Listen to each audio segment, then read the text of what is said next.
ஜிகர்தண்டா திரைப்படத்தை பேஸ் பண்ணி திரு கார்த்திக் சுப்பராஜ் அவர்கள் அந்த படத்தினுடைய இயக்குனர் ஒரு சிவில் வழக்கு தாக்கல் செய்திருந்தாங்க கடந்த மே மாதம்.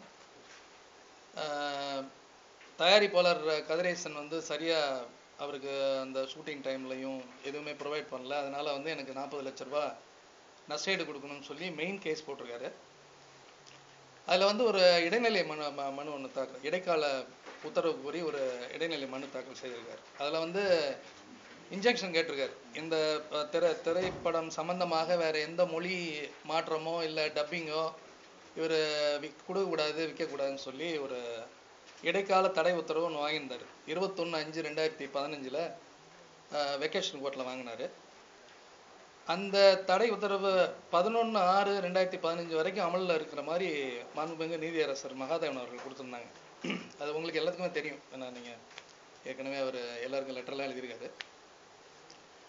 அதை எதிர்த்து நாங்கள் வந்து ஒரு எதிர்மனு தாக்கல் செய்தோம். எதிர்மனு தாக்கல் செய்து மேற்கொண்டு ஒரு மனு அந்த தடை உத்தரவை வந்து வெக்கேட் பண்ணணும், இன்ஜெக்ஷன் ஆர்டரை வெக்கேட் பண்ணணும்னு சொல்லி இன்னொரு மனுவும் தாக்கல் செய்திருந்தோம். அந்த மனு வந்து விசாரணைக்கு கடந்த 9ஆம் தேதி, அதாவது நேற்றைக்கு வந்தது, இறுதி விசாரணைக்கு வந்தது. அந்த வழக்கில் எங்கள் சார்பாக வந்து என் பேர் முத்துராமன், நான் தான் வந்து திரு கதிரேசன் அவர்களுக்காக அப்பியர் ஆயிருக்கேன். எங்கள் சார்பாக வந்து சீனியர் கவுன்சில் திரு AR சுந்தரேசன் அவர்கள் வாதிட்டாங்க. நாங்கள் வாதிடும்போது என்ன சொன்னோம், இவர் வந்து ஹிந்தி ரீமேக் ரைட்ஸில் 40% எனக்கு கொடுக்கலன்னு சொல்லி நான் ஏற்கனவே கேட்டேன், கதிரேசன் கொடுக்கல, அதனால் வந்து எனக்கு வந்து நஷ்டம் நிறையா ஆயிடுச்சுன்னு சொல்லியிருந்தார். ஆனால் படம் ரிலீஸுக்கு முன்னாலேயே ஹிந்தி ரீமேக் ரைட்ஸ் விற்கப்பட்டது, அதற்குண்டான அக்ரிமெண்ட்டையும் நாங்கள் தாக்கல் செய்திருந்தோம் அந்த எதிர்மனலில். அந்த அக்ரிமெண்ட்டை பார்த்து அதுக்கப்புறம் மூத்த வழக்கறிஞர் பேசும்போது இந்த மாதிரி படம் ரிலீஸ் ஆகிறதுக்கு முன்னாடியே ரீமேக் ரைட்ஸ் விற்றாச்சு, இனிமேல் விற்கிறதுக்கு அதில் ஒன்றும் இல்லை, அதனால் இந்த மனு வந்து நிலைக்கத்தக்கதல்லன்னு சொல்லி வாதிட்டார். அந்த வாதத்தை அப்படியே ஏற்றுக்கிட்டு மாண்புமிகு நீதியரசர் திரு ரவிச்சந்திர பாபு அவர்கள் இந்த இடைக்கால தடை உத்தரவு பிறப்பிக்கிறதுக்கு இந்த மனுவில் வேறு எந்த இடமும் கிடையாது, அதனால் உங்களுடைய இஷ்யூ வந்து இந்த அக்ரிமெண்ட் செல்லுமா செல்லாதா, இல்லை உங்களுக்கு 40 லட்சம் கொடுக்கணுமா கொடுக்கக்கூடாதா, எல்லாத்தையும் நீங்கள் வந்து அசல் வழக்கு கடைசி ட்ரையல் வரும்போது நீங்கள் எஸ்டாப்ளிஷ் பண்ணிக்கோங்க, அதனால் இந்த வழக்கை நான் முடிக்கிறேன்னு சொல்லி இந்த இடைக்கால உத்தரவை இதை வெக்கேட் பண்ணி முடிச்சிருக்கேன். அந்த நியூஸ் உங்களுக்கு சொல்கிறதுக்காக தான் இன்றைக்கி நான் மான நஷ்ட வழக்கு போடுறதுக்கு நாங்கள் இப்போ தயார் செய்துக்கிட்டு இருக்கோம், போடுவோம். ஏறத்தாழ வந்து ஒரு அவரை வந்து நாங்கள் இப்போ அவர் 55 நாள் ஷூட்டிங் முடிக்கிறேன்னு சொல்லியிருந்தார். 2 நாள் கிரேஸ் டைம் கொடுத்தோம். அந்த ஷூட்டிங் டைமை வந்து அவர் எலாங்கேட் பண்ணி ஏறக்குறைய 80 நாள் வந்து எடுத்துட்டார். 80 நாளில் வந்து எங்களுக்கு ஏறத்தாழ வந்து 1,36,00,000 வந்து நஷ்டம் இருந்தது. அதுக்கப்புறம் வந்து தெலுங்கு ரைட்ஸை வந்து விற்க விடாமல், டப்பிங் ரைட்ஸ் விற்க விடாமல் இன்றைக்கி வரைக்கும் விற்க முடியல தெலுங்கு டப்பிங் ரைட்ஸை. அவர் அதுக்கு முட்டுக்கட்டை போட்டே வந்தார். ஸோ அந்த வகையில் ஏறக்குறைய ஒரு 4 கோடி ரூபாய் வந்து எங்களுக்கு நஷ்டம் இருக்குது. ஆனால் கொஞ்சம் ரெஸ்ட்ரிக்ட் பண்ணி தான் கேட்போம். அந்த 4 கோடி ப்ளஸ் 136 அது போடலாம். ஆனால் இன்னும் அது முடிவாகலை, போடுறதுக்கு வாய்ப்பு இருக்குது.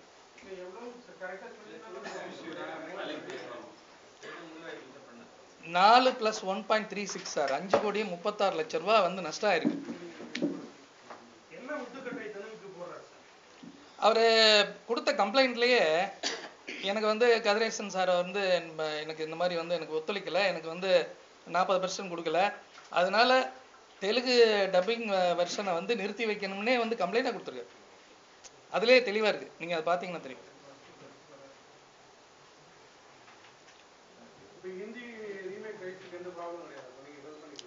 அது வந்து இப்போ ஜூலை மாதம் போன வருஷமே வித்தாச்சு. அந்த அக்ரிமெண்ட்டை தாக்கல் செய்த பிறகு தான் நீதியரசர் வந்து அந்த இன்ஜெக்ஷன் ஆர்டரை வந்து இது பண்ணார். அது அந்த அக்ரிமெண்ட்டு இவருக்கும் தெரியும், திரு கார்த்திக் சுப்பராஜ் அவர்களுக்கும் தெரியும். அதனால தான் அவர் கொடுத்த கம்ப்ளைண்ட்லேயே வந்து விற்ற பணத்தில் 40% தரலைன்னு எழுதியிருக்காரு, பாஸ்ட் டென்ஸ் போட்டு எழுதியிருக்காரு.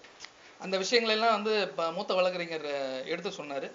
ஸோ கன்வின்ஸ் ஆகி நீதியரசர் வந்து கொடுத்துருக்காரு. அதர் லாங்குவேஜ் ரைட்ஸ்னு சொல்லிட்டு ஒன்று இருக்கு, அதன் பிரகாரம் கார்த்திக் சுப்பராஜ் வந்து அதர் லாங்குவேஜ் ரைட்ஸ் வந்து கொடுத்துருக்காங்க. இல்லை, அவருடைய அக்ரிமெண்ட் படி பார்த்தீங்கன்னா, டைரக்டர் அக்ரிமெண்ட் படி பார்த்தீங்கன்னா எக்ஸ்க்ளூசிவாக என்டையர் ரைட்ஸ் யூனிவர்சலி ப்ரொடியூசருக்கு தான் சேரும்னு சொல்லி தெளிவாக கிளாஸ் இருக்குது. அந்த கிளாஸையும் வந்து நேற்றைக்கு வாதுரையில் வந்து எடுத்து சொன்னோம். அந்த அக்ரிமெண்ட் போடுற டைம்லேயே வந்து அவருடைய ரெமுனரேஷனுக்கு மட்டும்தான் அவருக்கு ரைட்ஸ் இருக்குது ரிசீவ் பண்ணுறதுக்கு. நேற்றைய சூழ்நிலையில் பார்த்தீங்கன்னா அவருடைய என்டையர் ரெமுனரேஷன் பே பண்ணியாச்சு, அவர் வாங்கிட்டார். அதனால அந்த அக்ரிமெண்ட் கண்டிஷன் படி காப்பிரைட்ஸ் ஆக்ட் படியும் ஆத்தர்ன்றவர் வந்து இப்போ ப்ரொடியூசர் தான், அவர் தான் அதனுடைய ஓனர்.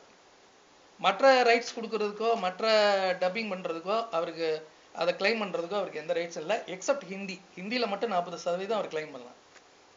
இல்ல பொதுவாகவே அதர் லாங்குவேஜ்ல வந்து டைரக்டருக்கு 40% இருக்கு. எஸ். இந்த படத்தை பொறுத்த வரைக்கும் என்கிட்ட சொல்லாமே அவங்க அந்த 35 ரூபாய்க்கு வித்துட்டாங்க. 2 crores வரைக்கும் ஆஃபர் இருக்கு அப்படின்னு கார்த்திக் சுப்பராஜ் சொன்னாரு. ஒரு நிமிஷம். அவர் ரிலீஸ்க்கு முன்னாடி ஒரு 20 lakhs கேட்டிருந்தா கூட நாங்க தர தயாரா இருந்தோம். அப்ப அவர் ஏன் ஏத்துக்கல? அவர் மேல ஒரு கான்ஃபிடென்ட் இல்ல. இல்ல என்ன விஷயம்னா, நீங்க எப்படி எங்ககிட்ட இந்த கருத்தை சொல்றீங்களோ ஓகே, அதே மாதிரி நாங்க வந்து எல்லார்கிட்டயுமே பேசுவோம். அதன்படி எங்களுக்கு கிடைச்ச தகவல் என்னன்னா, அதே ஹிந்தி ரைட்ஸுக்கு வந்து 1 கோடி ரூபாய் கொடுக்க சொல்லுங்க அப்படின்னு கதிரேசன் சார் வந்து தேனப்பன் விக்ரமன் மூலமா இவர்கிட்ட கார்த்திக் சுப்பராஜ் கிட்ட கேட்டதாகவும் அதுக்கு அவர் ஒத்துக்கிட்டதாகவும் ஒரு தகவல் இருக்கு. உண்மையா அப்படி நடந்தது? அது தவறு, அது உண்மை இல்லை. அது என்னன்னா, அவர் வந்து ஆக்சுவலாக கார்த்திக் சுப்பராஜ் வந்து அந்த 1 கோடி ரூபாய் கேட்டார், கவுன்சிலேருந்து பண்ணாங்கன்ற அந்த டைமில் அந்த ஹிந்தி ரீமேக் ரைட்ஸ் நம்ம கையிலே இல்லை. நம்மக்கிட்ட இல்லாத ரைட்ஸ் நாம எப்படி கொடுக்க முடியும்? இல்ல அவர் என்ன சொல்றாருன்னா, இது போலியா விற்கப்பட்டதா ஒரு பேப்பர் ரெடி பண்ணிருக்காங்கன்னு அவர் சொல்றாரு. அத நாங்க நம்பல. நாங்க உங்ககிட்ட கேக்குறோம், நீங்க யார்கிட்ட வித்துறீங்க, அந்த ப்ராஜெக்ட் என்ன லெவல்ல இருக்கு? அவர் வந்து ஆரம்பிச்சிட்டாங்களா? இல்ல ஒரு தேர்ட் பார்ட்டி வித்துருக்கோம். அந்த தேர்ட் பார்ட்டி நமக்கு இந்த வழக்குக்கும் அவருக்கும் சம்மந்தம் இல்லாதனால அவர் என்ன பண்ணியிருக்கான்றத நமக்கு தெரியாது. இப்போ அவர் வந்து ஆக்சுவலாக இந்த வழக்கில் ஒரு பார்ட்டியாக இருந்தால் தான் அதை நம்ம சொல்ல முடியும். அவர் வந்து என்ன பண்ணியிருக்காரு, யாருக்காவது வித்துருக்காரா, இல்லை வேற ப்ரொடியூசர் வாங்கியிருக்காரா, இல்லை அவங்க வந்து ப்ராசஸ் நடந்துட்டு இருக்கா, எதுவுமே நமக்கு தெரியாது. ஸோ நாம வித்தது வந்து போன ஆண்டு ஜூலை மாதம், ஏறக்குறைய 1 வருஷம் ஆச்சு. ஸோ இந்த 1 இயரில் அவர் என்ன பண்ணியிருக்காரு, இல்லை வேற யார்கிட்ட, நீங்கள் உங்களுக்கு நல்லா தெரியும், சினிமாவில் வந்து ரைட்ஸை வாங்கி வச்சுக்கிடுவாங்க, அவங்க எப்போ தோணுதோ அப்போ பண்ணுவாங்க, இல்லை அதை வேற விலைக்கு விற்கிறதுக்காக அவங்க ட்ரை பண்ணுவாங்க. அந்த மாதிரி தான் நடக்கும்.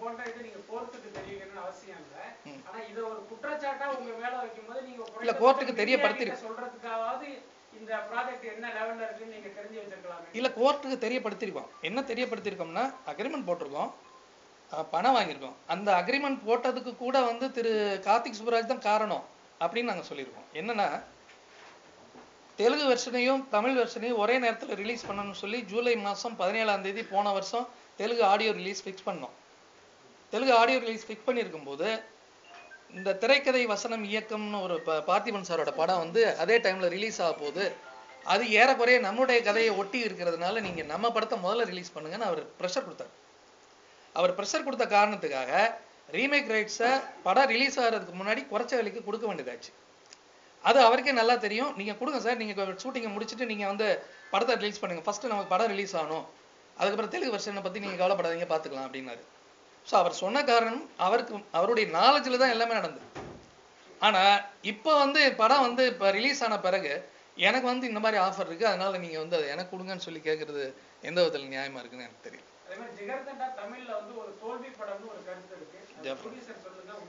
டெஃபினட்டாக தோல்வி படம் தான். இன் டேர்ம்ஸ் ஆஃப் மணி வந்து அது ஒரு தோல்வி படம். இப்போ காக்கா முட்டை எடுத்துக்கிட்டிங்கன்னா அது வந்து பாக்ஸ் ஆஃபீஸ் ஹிட்டு, அது ஏறக்குறைய வந்து 7 மடங்கு 8 மடங்கு அது வந்து இப்போயே வசூல் பண்ணிடுச்சு. அது ஆப்வியஸாக நமக்கு தெரிஞ்ச ஒரு விஷயம். நாங்கள் 2,23 லட்ச ரூபா பப்ளிசிட்டிக்கு செலவு பண்ணியிருக்கோம் அந்த படத்துக்கு. கடன் வந்து ஃபினான்சியர் வந்து வாங்கின கடனை வந்து நாங்கள் வந்து ஒழுங்காக வந்து அடைக்கிறதுக்கு முன்னாடி தெலுங்கு டபுள் வெர்ஷனை வந்து ரெடி பண்ணோம், அதுவும் போகலை. இப்போ எங்களுக்கு இருக்கிற செக்கல் உங்களுக்கு நல்லா தெரியும், வந்து இப்போ ஃபிலிம் ஃபினான்ஸ் வந்து எக்கச்சக்கமான இன்ட்ரெஸ்ட் நம்ம கட்ட வேண்டியிருக்கு. So in terms of collection பார்த்தீங்கன்னா எங்களுக்கு நாங்கள் எக்ஸ்பெக்ட் பண்ண கலெக்ஷன் அதில் கிடையாது, அதனால நாங்கள் நஷ்டத்தில் தான் பெறுவோம். இதில் கடைசியில் ஒரு வாசகம் வந்து நீதிமன்ற தீர்ப்பிலேயே கார்த்திக் சுப்பராஜ் அவர்கள் கோரிய பிரகாரம் எதுவானாலும் அசல் வழக்கில் தான் தீர்மானம் செய்ய இயலும்னு நீதிபதி சொல்லியிருக்காரு. ஆமா, எதுவும் சொல்லியிருக்காரு. அப்படிப்பட்ட சூழ்நிலையில் நீங்க அவர் மீது மான நஷ்ட வழக்குங்கிறது சரியான சரியா இருக்காது. மான நஷ்ட வழக்கு அவர் எங்க மேல போட்டிருக்காரு. அவர் போட்டதுக்கு எந்த விதமான முகாந்திரம் இல்லை, எந்த விதமான எவிடன்ஸ் இல்லை. ஆனா நாங்க எவிடன்ஸோட போடுறோம் மான நஷ்ட வழக்கு. இப்போ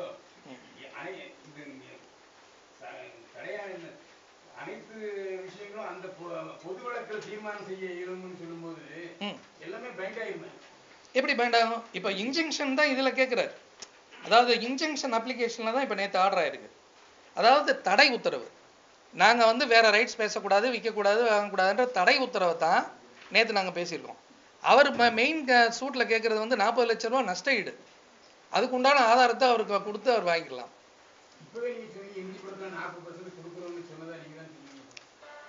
40% இந்தியில வந்து நாங்கள் ஆரம்பத்துலேருந்து கொடுக்கறதுக்கு ஒப்புக்கிட்டு அதை ஆஃபர் பண்ணோம். அவர் அதை வாங்க மறுத்துட்டாரு. இப்போ கோர்ட்டில் 6ஆம் தேதி நாங்கள் கொடுத்தது கூட வாங்க மறுத்துட்டாரு. அதை கூட மாண்புமிகு நீதியரசர் வந்து ஆர்டரில் மென்ஷன் பண்ணியிருக்காரு, வாங்க மறுத்துட்டாங்க அப்படின்னு. இல்ல அந்த பணத்தை அவர் ஒத்துக்கிட்டு இருந்தாருன்னா அந்த இதை அவர் வாங்கியிருக்கணும் இல்லையா? அவர் இல்ல நாலேஜ் படி தான் விற்கப்பட்டதுன்னா அப்ப அந்த இதை வாங்கியிருப்பாரு. அவர் ஏன் வாங்கல? அதுக்கு என்ன காரணம் சொல்றாரு? அது அவருக்கு தான் தெரியும் அந்த காரணம். Reason best known to him. ஏன்னா அவர் ஏன் இந்த மாதிரி வந்து பண்றாருன்றதுக்கு காரணமே இது வரைக்கும் அவருடைய சூட்லையும் தெரியப்படுத்தலை. நாங்கள் அதை தான் சொல்கிறோம். It is a wake baseless allegations against the producer. என்ன எதுக்காக வந்து இப்படி ஒரு சூட்டை ஃபைல் பண்ணணும்? இந்த சூட்டில் வந்து தெளிவான ஒரு ஆதாரமே இல்லாமல் பிரீச் ஆஃப் கான்ட்ராக்ட்னு அவர் கேட்குறாரு. அந்த கான்ட்ராக்சுவல் ஆப்ளிகேஷன்ஸ்ன்றது அந்த அக்ரிமெண்ட் படி பார்த்தீங்கன்னா ப்ரொடியூசர்ஸுக்கு கிடையவே கிடையாது. Entire rights has been transferred to the producers. Producer தான் வந்து அவருடைய லாபமும் நஷ்டமும் அவர் தான் அனுபவிச்சாகணும், வேற வழியே கிடையாது. அப்படி இருக்கும்போது எல்லா பிரச்சனைகளையும் தமிழ் திரைப்பட தயாரிப்பாளர் சங்கம் சமாதானம் பேசி முடிச்சு வச்சிருக்காங்க பல விஷயங்கள். ஆமா, இன்னைக்கு உதவி தலைவரா இருந்துகிட்டு ஒரு இயக்குனர் வந்திருக்காங்க. கரெக்ட். அந்த சமாதானம் மூலமா பேசிட்டு கூடாது. நாங்க பேச்சுவார்த்தை நடந்துட்டு இருக்கும் போது அவர் தான் ஃபர்ஸ்ட் கோர்ட்டுக்கு போனாரு. இல்ல ஆக்சுவலா அதுக்கு நான் ஒரு பதில் சொல்றேன். ஆக்சுவலா இந்த இவர் திரு கார்த்திக் சுப்பராஜ் அவர்களுக்கு போய் கம்ப்ளைண்ட் கொடுக்கறது வந்து போன வருஷம் ஆகஸ்ட் மாதம். அப்போ வந்து இவர் உதவி தலைவர் கிடையாது. அப்போ வந்து சிவா இருந்தார், அந்த டைமில் செக்ரட்டரி இருந்தார். அந்த டைமில் வந்து அவங்க வந்து அப்ரோச் பண்ணாங்க, கார்த்திக் சுப்பராஜ் அப்ரோச் பண்ணி நீங்கள் ஏன் வந்து ஒரு ரிட்டர்ன் கம்ப்ளைண்ட் கொடுங்க, நம்ம உட்காந்து பேசுவோம்லாம் சொன்னாங்க. ஆனால் கார்த்திக் சுப்பராஜ் வந்து எதுக்குமே வந்து இடம் கொடுக்கல. எனக்கு வந்து ஹிந்தி ரீமேக் ரைட்ஸ் எனக்கு வேணும் அப்படிதான் அவர் கோரிக்கையாகவே இருந்தது. அந்த டைமில் அந்த 40% அவர் ஒத்துக்க மாட்டேன்ட்டார். 40% இவங்க கொடுக்குறது மீகர் அமௌண்ட்டு எனக்கு நம்பிக்கை இல்லைன்னு சொல்லிட்டு இருந்தார். எதை பேஸ் பண்ணி அவர் நம்பிக்கை இல்லைன்னு சொல்கிறான்றது தெரியல. அதை இது வரைக்கும் அவருக்கு அந்த கோர்ட்டில் நீதிமன்றத்தில் கூட விளக்கலை. எதை பேஸ் பண்ணி நம்பிக்கை இல்லைன்னு சொல்கிறாரு? இருக்கிறது ஒரே அக்ரிமெண்ட்டு. இப்போ 2 அக்ரிமெண்ட் இருந்தால் நீங்கள் சொல்கிற மாதிரி அந்த அக்ரிமெண்ட் கரெக்டாக இந்த அக்ரிமெண்ட் தப்புன்னு சொல்லலாம். ஒரே அக்ரிமெண்ட் தான் இருக்குது. அந்த அக்ரிமெண்ட்டில் சுட்டி காட்டப்பட்ட அமௌண்ட்டுக்கு தான் நம்ம 40% கொடுக்க முடியும். முடிக்கணும்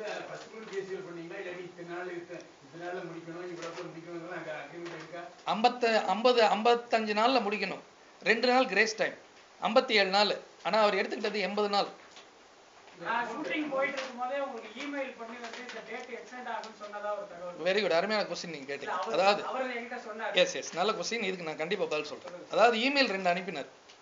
2 இமெயில் எப்படி அனுப்பினார்னா, அதுக்கு முன்னாடி ஷூட்டிங் பிரேக்கப், ஆர்டிஸ்ட் பிரேக்கப் எல்லாத்தையும் 5 ஸ்டார் ஃபிலிம்ஸ் பிரைவேட் லிமிடெடுடைய இமெயிலுக்கு அனுப்புறாரு. அது போக கதிரேசனுடைய பர்சனல் இமெயில் ஐடிக்கு அனுப்புறாரு. So that we could receive immediately. ஆனால் இந்த கம்ப்ளைண்ட் பண்ணதா சொல்லப்படுகின்ற அந்த இமெயில் எங்கே அனுப்புறாருன்னா, அந்த பழைய கம்பெனி பேருன்னா குரூப் கம்பெனின்ற இமெயில் ஐடிக்கு அனுப்புறாரு. குரூப் கம்பெனி ஒரே ஒரு படம் பண்ணது, அதுக்கப்புறம் வந்து 5 ஸ்டார் ஃபிலிம்ஸ் ஆயிடுச்சு. அந்த குரூப் கம்பெனி இமெயில் ஐடி கிடையாது. இவர் எதுக்காக சரி group company email ID Kathiresan சொந்தமானதுன்னு நான் அனுப்புனேன்னு வச்சுக்கிட்டா கூட அவருடைய பர்சனல் ஐடிக்கு நீங்க ஏன் அனுப்பல? அப்ப அந்த இமெயில் அனுப்புறது பார்க்கக்கூடாதுன்றதுக்காக அனுப்பினதா இருக்கு. இந்த வாதம் நேற்று முன்வைக்கப்பட்டது, நீதிமன்றத்தில் அது ஏற்றுக்கொள்ளப்பட்டது.